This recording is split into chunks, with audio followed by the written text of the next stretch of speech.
रशीद जहां उर्दू की बहुत ही प्रगतिशील और प्रखर लेखिका तथा थिएटर एक्ट्रेस थी। वो पेशे से डॉक्टर थी, पर उससे कई ज्यादा शायद एक एक्टिविस्ट थी।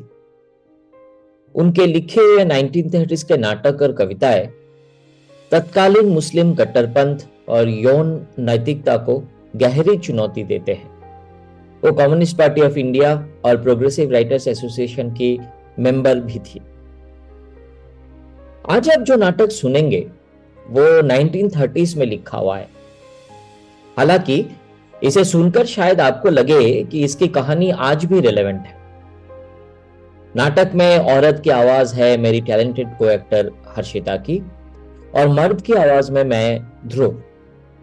नाटक में दो किरदार हैं, एक मर्द और एक औरत, जो एक दूसरे से बेइंतहा मोहब्बत करते हैं, पर साल भर से शादी नहीं कर पा रहे। आखिर क्यों? आइए सुनते हैं नाटक मर्द और औरत।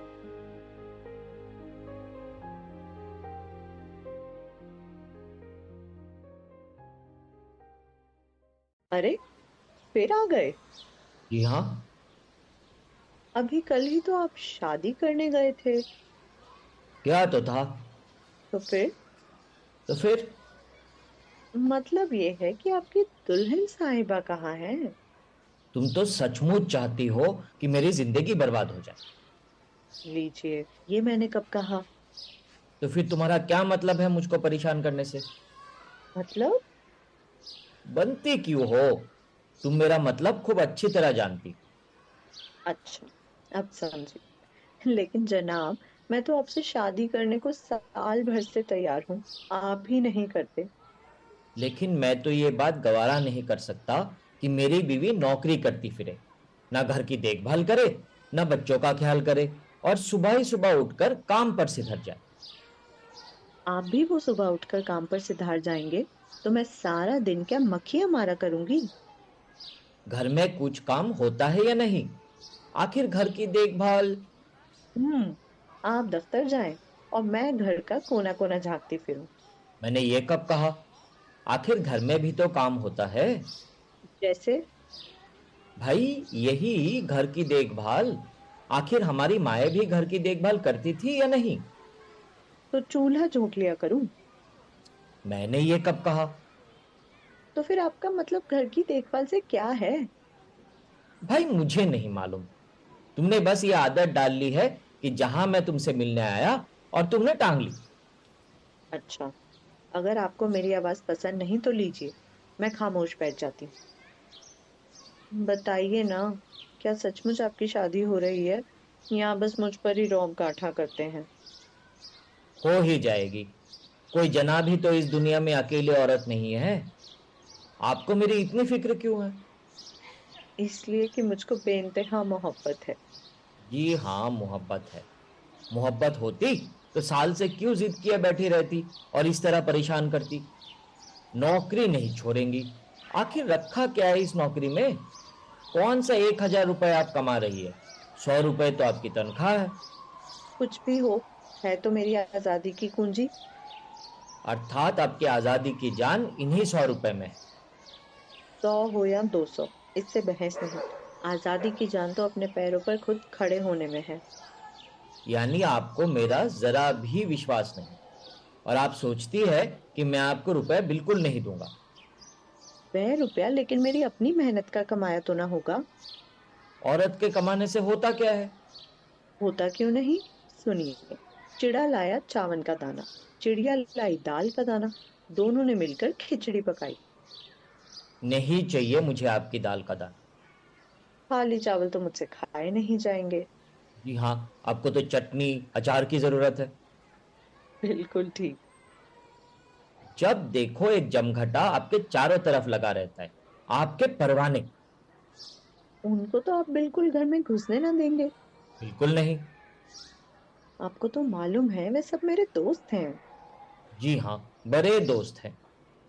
तो फिर इन लोगों को तो आप घर में घुसने ना देंगे। जी हाँ, मुझे इनसे सख्त नफरत है। क्यों? बस है, अपनी अपनी तबीयत।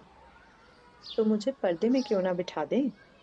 दिल तो यही चाहता है, लेकिन आप मानेंगी? मैं तो और भी बहुत सी बातें नहीं मानूंगी। खैर, आप मेरी कोई बात माने या ना माने, लेकिन मैं ये जमघटा गवारा नहीं कर सकता। तो फिर हमारे घर में कौन लोग आया करेंगे? वही जो कॉमन फ्रेंड्स हो, यानी दोनों के मिले जुले दोस्त। मिस्टर और मिसेस सेठी और मिस्टर सफदर। उनमें बुराई क्या है? इसलिए कि वे मुझको बिल्कुल पसंद नहीं। क्यों? अपनी अपनी तबीयत। तुम तो बच्चों जैसी बातें करती हो। और तुम? मैं तो हमेशा से ही बात कहता हूं। जी हाँ। मेरे दोस्तों से आपको नफरत हो तो वह घर में ना घुसे, और आपके दोस्तों से मुझे नफरत हो तो वे शौक से आए जाएं। ठीक है, बीबी साहिबा सुबह से शाम नौकरी पर सिधारे। शाम को जब हम थक थका कर दफ्तर से वापस आए और दो घड़ी दिल बहलाना चाहे, तो बीबी तो आए, लेकिन दोस्तों की एक भीड़ लाए। ये है आपके दिमाग में घर का नक्शा। और आपके दिमाग का नक्शा क्या है? बीवी हो, सुबह आप दफ्तर जाएं, जल्दी जल्दी आपको सजाकर गुड्डा बनाकर दफ्तर भेजे, दिन भर घर के पीछे डंडा लेकर घूमे, जो हर समय आपके नाम की माला जपे। इस बेकारी की कैद का नाम आपने घर की देखभाल रखा है। फिर दफ्तर से थक थक आकर बदमिजाजी करते हुए घर आए तो आपका दिल खुश करे, और शाम को सफदर साहब और मिसेस सेठी की हाँ में हाँ मिलाए। ये मैंने कब कहा? और आपने क्या कहा? अरे, मेरा तो सिर्फ ये मतलब है कि दूसरी औरतों की तरह आप भी रहिए। फिर वही घर की देखभाल। जी हाँ, घर की देखभाल। मैं नौकरी छोड़कर अपनी आजादी नहीं बेच सकती। आपकी आजादी? जी हाँ, मेरी आजादी। आप नौकरी करते फिरे और बच्चे रोते फिरे? बच्चे शादी होते ही थोड़ी हो जाएंगे। आखिर कभी तो होंगे ही, या आपको उनके जन्म से भी इनकार है? नहीं, मुझे तो इनकार नहीं। और जब होंगे तो आप नौकरी छोड़ देंगी? नहीं, कभी नहीं छोड़ूंगी। क्या मैं आपसे पूछ सकता हूं कि उनकी देखभाल कौन करेगा? मैं और आप दोनों मिलकर। औरत का पहला कर्तव्य बच्चों की परवरिश है। मर्द का पहला कर्तव्य बच्चों का हकदार होना है। क्या मतलब? मतलब यह है कि औरत को बच्चे पालने का हुक्म लगा दिया, लेकिन बच्चे होते किसकी मिल्कियत है? बाप की।